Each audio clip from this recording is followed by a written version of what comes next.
Hello, thanks for coming to my video today. This is Rick Patterson with the Handyman Toolbox. Want to go over just something really quick with you. I'm at a client's house right now and we've got a major leak. There's a couple of issues I want to point out real quickly as we go along. So if you've got water coming into your basement, which this client has, let's talk about this, okay?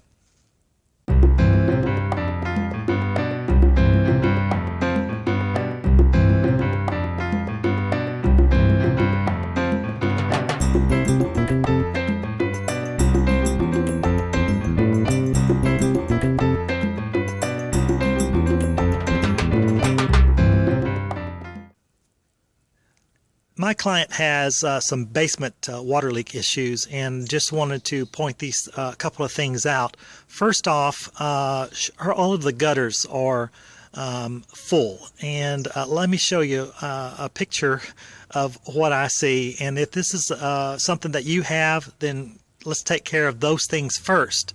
So let me point out a few things here. First off, if you have if you haven't cleaned your gutters in a while, then that's the first thing you want to do. A telltale sign of gutters not being clean is actually trees growing out of your gutters. And on the back side of this house where the water leak is, there are, that's about 1, 2, 3, 4 pine trees actually growing up in the gutters. So the first thing that I've instructed my clients to do is to clean their gutters. The second thing to do is look at the landscape, or how the water flows. We'll call that water shedding. And as you can see, I'm going to use my finger. This right here has water that comes. It's actually disconnected from the French ditch, and it actually comes down right here. All right, so this is where the water issue is, because water just comes flooding in down at this point. So first off, we're going to address is the water flow from here, and then from here, and then of course down here, and then the final one is right here. There is no French ditch at all, so all the water is actually pooling in, and it's coming in and flooding out this area here. So this entire basement was pretty much had a pool of water the last rain just a couple of days ago. So as you can tell here, we've got wood rot here and wood rot here. This is very typical, especially in the south, because the water is bouncing off the concrete here. And one other thing here is that the threshold, I don't know if you can see it or not. See if that moves. See that moving? It's not anchored down very well, and the wood underneath here is actually rotted out as well. So a quick fix for this, I'm just going to anchor this down on the inside.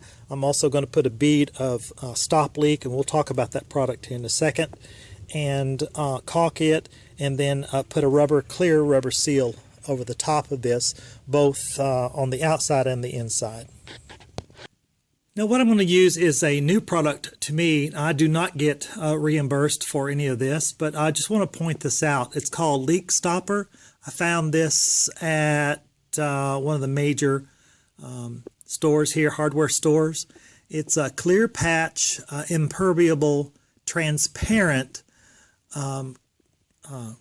caulking. And it says provides invisible patch. It stops leaks instantly. It flexes to prevent cracking.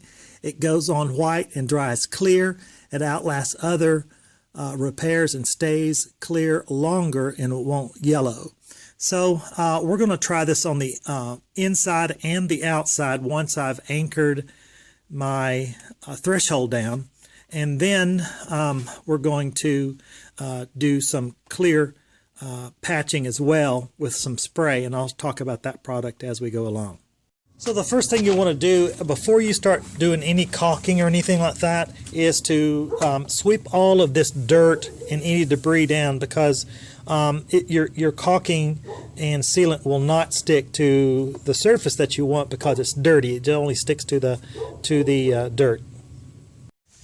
As you can tell here, what I've done is drill a hole, and I've done this on about every foot or so, evenly spaced all the way through. I just use a bit to get through the metal, and then I used another bit to drill through, or mason bits what they call it, and to drill through the concrete right through there. And what I'm going to do is anchor this threshold down with a mason bit. And so I'm going to take this, put it through there, anchor it in down here. Now, before I do this, let me see if I can turn this upside down a little bit and kind of give you a view, a worm's eye view of what's underneath here. So I'm going to go ahead and apply all my plastic and sealant and the spray and everything under here first, and then when I anchor this down, you can see this will decrease, and then I'll run another bead all the way across. Now that I've got the stop leak all the way down underneath here, what I'm going to do is go ahead and anchor it. Now, it is a little messy right now. I'm not worried about that. As soon as I push this down and anchor everything down, it's going to squirt out anyhow. I'm going to use that as an anchor there. The next thing you want to do is get a 1/4 inch bit. This does have a head on it for just a regular screwdriver head, and I don't want to use that as a standard. I want to use a bit to fit around this to give me a better fit as well, and that way I can torque down on it and get the maximum amount. So what I'm going to do is fill up all of these holes now that I've already pre-drilled with the mason screws and use those as anchors. So you can see what I've done here is just went ahead and anchored these screws, mason screws, all the way down. Let me point out something. Here I kind of goofed. I put too much torque, got too excited and put too much torque on the screw and broke it, so the head came off. So what I had to do is re-drill and anchor one adjacent to it. But now I've got a pretty good seal. Now you can see it's a mess, but that's okay. I'm just going to simply take a paper towel, and not my finger, paper towel, and just go ahead and smooth this out and seal this all the way down here. Then what we're going to do is use some spray right here, temporary fix, just a temporary fix to spray and seal this wood rot right here, actually on both sides until it warms up, because it's a little bit too cold out here to be working.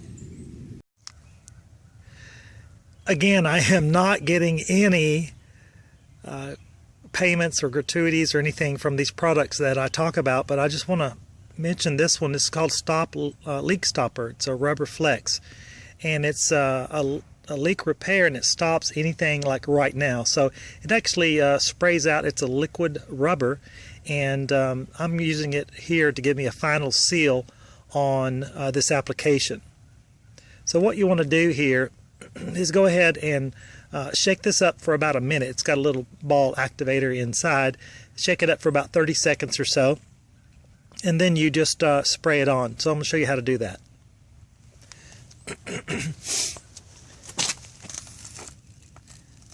As you can tell, the caulking did not come out on the outside here because I wasn't too liberal as I was down here.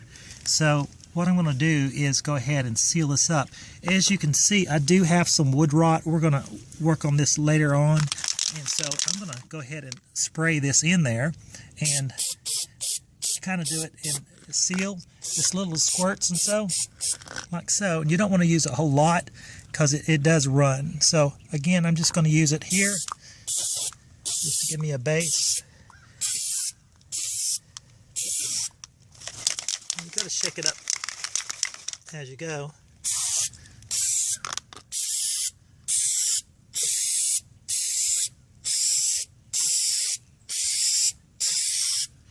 Alright, so this is what I'm going to do is just use this to seal this up, and I'm going to go several applications, both on the outside and the inside.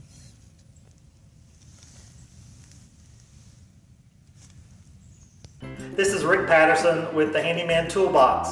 By the way, before you go, I want to encourage you to check out my other videos, and you'll see a link below. Click on it. The 1,000th person that subscribes to TheHandymanToolbox.com gets a free tool.